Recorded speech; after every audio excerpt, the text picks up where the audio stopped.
He looked at me as if he already knew I belonged to him. It was supposed to be a normal family vacation, a checklist of sightseeing tours, hotel dinners, and forgettable moments. But then there was him. Victor. Our guide.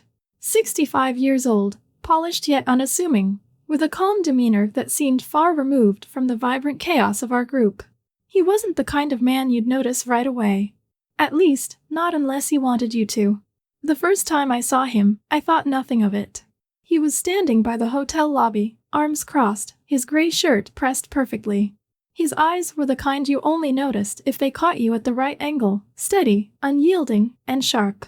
It wasn't until he spoke that I realized he had already seen more of me than I was willing to admit. "This trail holds secrets," he said, his voice deep, smooth like an old record playing in the background of a quiet room. "Some you might not be ready to uncover." I thought he was talking about the hike we were about to take. I laughed it off. But when his gaze met mine, something unspoken lingered between us, a weight, a whisper, a challenge. The day passed in a blur of footsteps and polite exchanges. My parents were absorbed in taking pictures and asking him about the area's history. I tried to focus on the scenery, but my mind was somewhere else entirely. Every time he moved, I felt it. Every glance, every word, it was like he was pulling me closer without saying a thing. Then it happened. We stopped at a rocky overlook. The group scattered to admire the view, but Victor stood back, watching everyone from a distance. I don't know what possessed me to approach him, but I did. "It's beautiful here," I said, my voice steady despite the storm brewing in my chest. "It is," he replied, his eyes fixed on me instead of the horizon. "But beauty isn't always what it seems." His words caught me off guard. Before I could respond, he leaned in, his voice dropping so low I barely heard him. "You're not like them, are you?" he murmured. "There's something about you, something different." My heart stopped. Was this happening?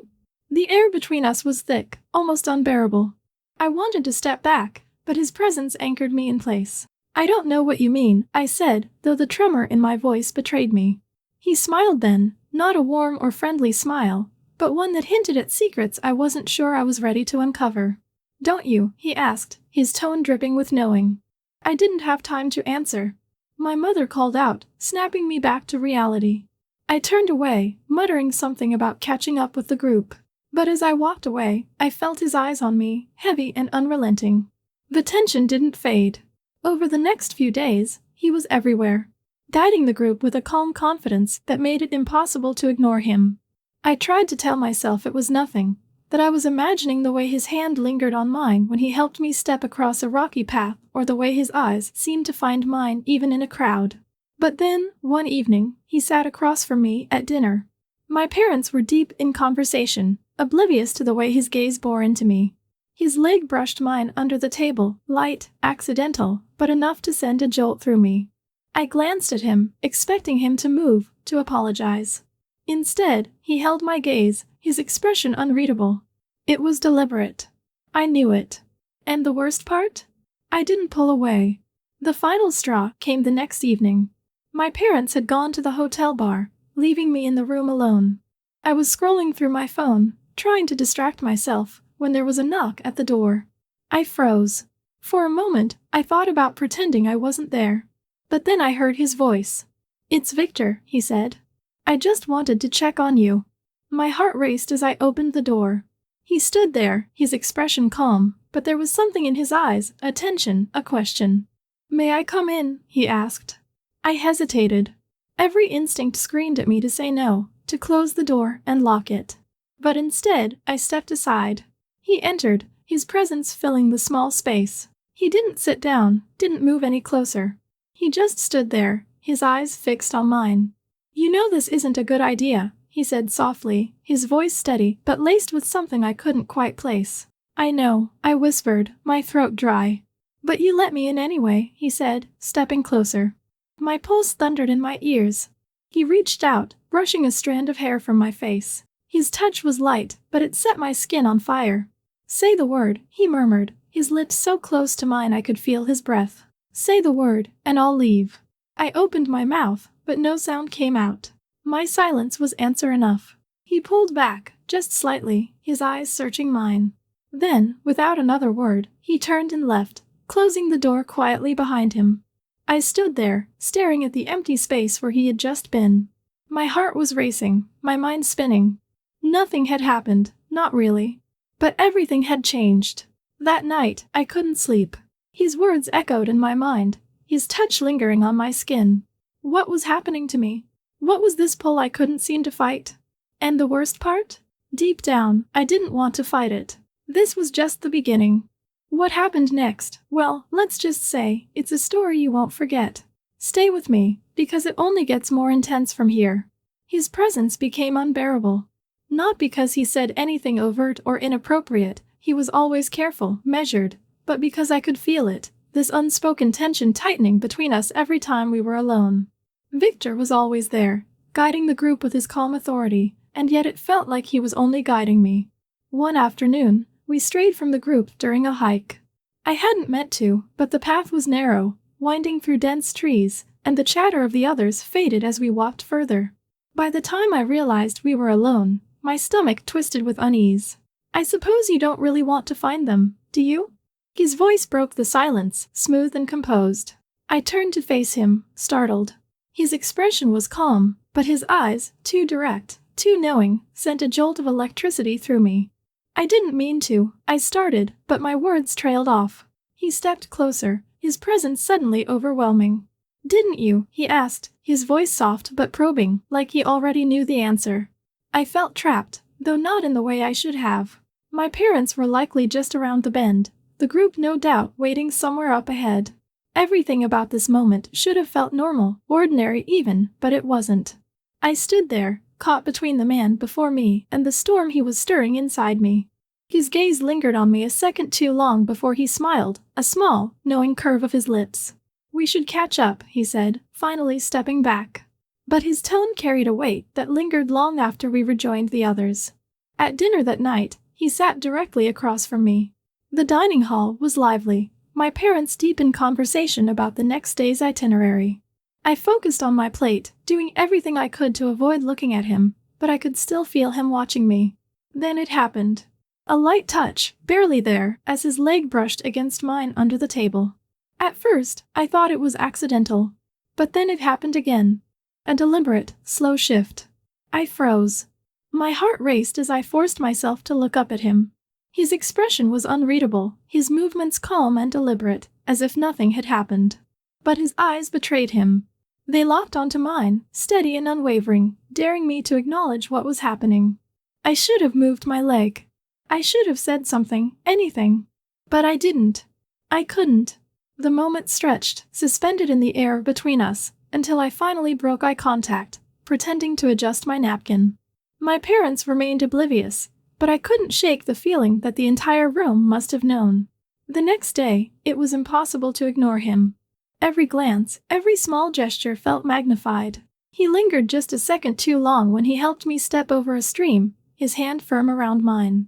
When he walked past me on the narrow trail, his fingers brushed against my back, leaving a trail of heat in their wake. "Relax," he said at one point, his voice low and laced with amusement. "I am relaxed," I lied, though the tightness in my voice gave me away.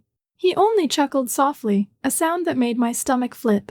That evening, as the sun dipped low over the horizon, I found myself on the hotel's terrace. The air was cool, the sounds of the group mingling somewhere below. I leaned against the railing, hoping to clear my head, but I wasn't alone for long. "I thought I might find you here," Victor said, his voice breaking through the quiet. I turned, and there he was, standing just a few feet away. His hands were in his pockets, his stance casual, but his eyes, those eyes, were anything but. "You seem tense," he said, stepping closer. "I'm not," I said quickly, too quickly. He tilted his head, studying me. "It's not a bad thing," he said softly. "Feeling this way. It's human." I turned away, gripping the railing tightly. "I don't know what you mean." "Yes, you do," he said, his voice barely above a whisper. "You feel it too, don't you?" The words hung in the air, heavy and inescapable. I didn't respond, but my silence was answer enough.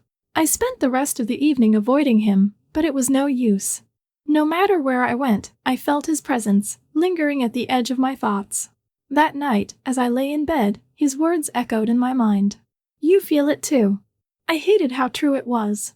No matter how much I tried to push it away, I couldn't deny the pull between us. It wasn't just attraction, it was something deeper, something I couldn't name but couldn't ignore. The next morning, he was waiting in the hotel lobby. I hesitated when I saw him, but before I could turn away, he called out to me.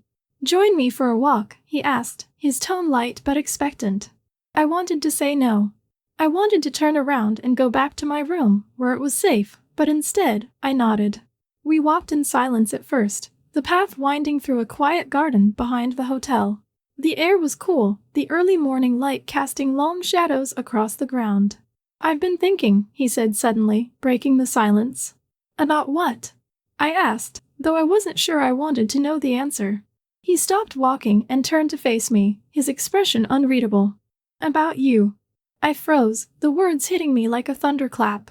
"This is wrong," I said quickly, the words tumbling out before I could stop them. "Is it?" he asked, stepping closer. "Or is it just what you've told yourself to believe?" His words unraveled something inside me. I wanted to argue, to push him away, but I couldn't. Instead, I stood there, my heart pounding as he reached out, brushing a strand of hair from my face. "You can stop this," he said softly, his fingers lingering just long enough to send a shiver down my spine. "Just say the word, and I'll walk away." I opened my mouth to speak, but no sound came out. My silence was deafening, even to me. For a moment, I thought he might kiss me, but then he stepped back, his hand falling away. "Think about it," he said, his voice steady but heavy with meaning. "I'll be here." And with that, he turned and walked away, leaving me standing there, breathless and conflicted. That evening, I couldn't shake the memory of his words, the feel of his touch. Everything was unraveling, and I knew I was standing on the edge of something I couldn't come back from. What came next would change everything. And deep down, I wasn't sure if I wanted to stop it. The next evening unfolded like a scene I should have seen coming but somehow didn't. My parents, caught up in their typical vacation habits, decided to visit the hotel bar. I used the excuse of being tired to stay behind, retreating to the quiet of our room. But the silence wasn't comforting, it felt heavy, charged. Every sound, every creak of the floorboards set me on edge. I sat on the edge of the bed, flipping aimlessly through my phone, but my thoughts weren't on anything I could focus on. My mind was stuck on him. The way his hand lingered too long during the day, the weight of his words from the terrace the night before. Then came the knock. Sharp. Measured. It wasn't hesitant, like someone unsure of whether to disturb me. It was deliberate. My breath caught in my chest as I set my phone aside. For a moment, I thought about ignoring it, but then his voice came, low and familiar. "It's Victor. Just wanted to check on you." I hesitated, frozen between the impulse to stay rooted where I was and the pull to open the door. My heart raced as I stood, my hands trembling slightly as I turned the handle. There he was, standing in the dim light of the hallway. His expression was calm, almost detached, but his eyes, those dark, unreadable eyes, told a different story. "Is everything all right?" he asked, his voice so smooth it felt like a lullaby for the chaos in my head. I nodded, stepping back instinctively as he took a step forward. Without waiting for an invitation, he entered the room, closing the door softly behind him. The sound of the latch clicking echoed in the small space, louder than it should have been. "You didn't come down for dinner," he said, his gaze scanning the room before settling back on me. "I wasn't hungry," I replied, my voice weaker than I wanted it to be. He stepped closer, closing the distance between us, his presence filling the room like a storm cloud. "You know I should leave," he said, though his feet didn't move. I swallowed hard, my pulse thundering in my ears. "Then why don't you?" His lips twitched, almost forming a smile, but there was no humor in it. "Because I can't." The air between us grew heavier with each passing second. I could feel the heat radiating from him as he reached out, his hand brushing against my hair. The touch was so light, so gentle, it sent shivers down my spine. "Say the word," he murmured, his voice dropping lower. "Tell me to stop, and I will." I couldn't speak. My throat tightened, and the words I wanted to say, needed to say, caught somewhere between fear and desire. He leaned closer, his breath warm against my cheek. His lips hovered just inches from mine, and for a moment, the world seemed to stop. My body screamed for me to move, to push him away, but I was frozen, caught in a moment that felt like a dream and a nightmare all at once. Then, just as his lips brushed mine, I did it. I pushed him back, my hands trembling as I broke the connection between us. I can't, I whispered, my voice barely audible. For a moment, he just stood there, his expression unreadable. Then he nodded, stepping back. I understand, he said softly, though his tone carried a weight that made it clear this wasn't over. Without another word, he turned and left, closing the door behind him with the same deliberate care he'd entered with. The silence he left behind was suffocating. I sank onto the bed, my hands still trembling as I pressed them to my face. What had I just done? What had almost happened? I couldn't think straight. His presence lingered in the room, in the air I breathed, on my skin where his hand had brushed against my hair. I tried to convince myself that I'd done the right thing, that stopping him was the only logical choice. But deep down, I wasn't sure if I believed it.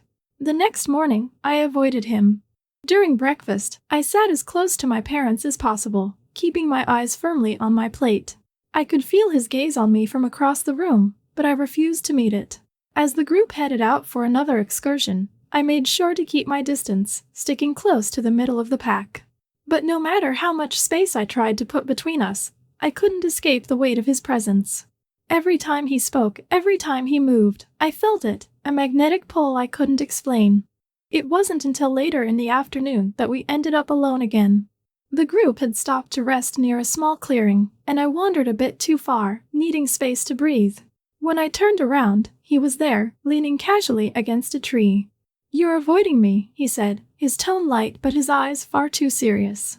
"I'm not," I lied, crossing my arms over my chest. He raised an eyebrow, a small, amused smile playing on his lips. "You don't have to pretend with me," he said, taking a step closer. I stayed rooted in place, refusing to let him see how much he affected me. "What do you want, Victor?" "I think you know," he replied, his voice dropping just enough to send a shiver down my spine. His words hung in the air between us, unspoken truths and unanswered questions swirling around us like a storm.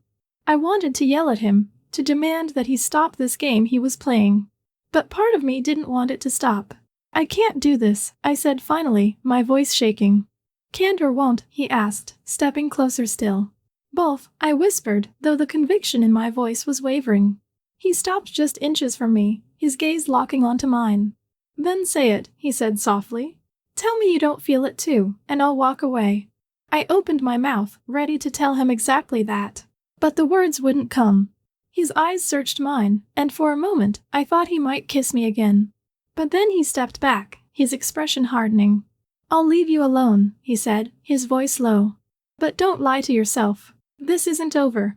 With that, he turned and walked away, leaving me standing there, my heart racing and my mind spinning. That night, I couldn't sleep. His words echoed in my mind, his presence haunting me even though he wasn't there. I knew I was standing on the edge of something dangerous, something I couldn't come back from. And yet, a part of me couldn't help but wonder what would happen if I took the next step. The next few days felt like a test of my resolve, one I was destined to fail. I avoided him whenever I could, walking with the group, sitting next to my parents during meals, and retreating to my room as soon as the day's activities ended. But no matter how much space I tried to create, Victor always found a way to close the gap. It was never overt. A passing comment during a hike, a lingering glance when I thought no one else was watching, his voice drifting through the group, low and measured, like it was meant only for me. Every interaction was a reminder that this tension between us wasn't going anywhere. By the third day, I felt like I was unraveling. It wasn't just his presence, it was the weight of my own emotions. The conflict between what I knew was right and what I couldn't seem to control was exhausting. That evening, the group gathered in the hotel's lounge for drinks and conversation. I stayed as long as I could manage, plastering a smile on my face and nodding along to the endless chatter. But when Victor entered the room, his eyes scanning the crowd until they landed on me, I knew I couldn't stay. I slipped out quietly, the cool night air a welcome relief against my flushed skin. The hotel garden was dark and quiet, the faint hum of conversation from the lounge fading into the background. I walked aimlessly, trying to calm the storm inside me. "Running away again?" His voice stopped me in my tracks. I turned to find him standing a few feet away, his hands in his pockets, his expression unreadable. "I'm not running," I said, though the quiver in my voice betrayed me. He stepped closer, his movements slow and deliberate, like a predator closing in on its prey. Then why are you out here, alone in the dark? I didn't answer. I couldn't. The truth was too dangerous to admit, even to myself. Victor sighed, running a hand through his hair. You know, you're making this harder than it needs to be. Harder for who? I snapped, surprising myself with the sharpness in my tone. For both of us, he replied, his voice calm but firm. You're fighting something that's already happening, whether you want to admit it or not. His words cut through me, the truth of them too raw to deny. I felt tears prick at the corners of my eyes, the weight of everything crashing down at once. I don't know what to do, I whispered, my voice breaking. Victor closed the remaining distance between us, his hands resting gently on my shoulders. It's okay to feel this way, he said softly, his gaze steady. You don't have to fight it. I shook my head, the tears spilling over. But it's wrong. Is it? He asked, his thumbs brushing against my shoulders in a soothing motion. Or is it just something you've been told to believe? His words broke something in me. The walls I'd been trying so desperately to keep intact crumbled, and before I knew it, the tears were flowing freely. I pressed my hands to my face, trying to muffle the sobs that threatened to escape, but Victor pulled me into his arms. Shoo, he murmured, his voice low and comforting. It's okay. I'm here.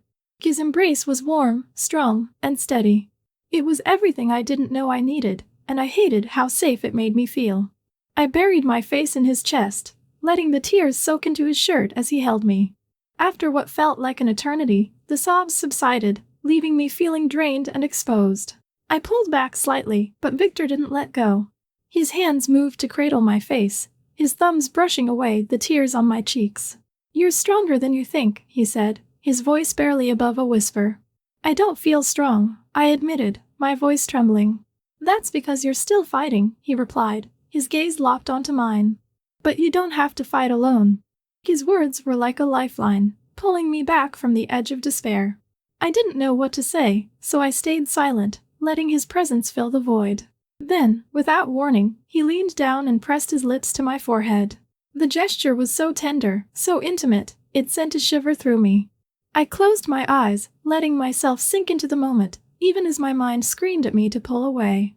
When he pulled back, his hands still cradling my face, I opened my eyes to find him watching me with an intensity that left me breathless.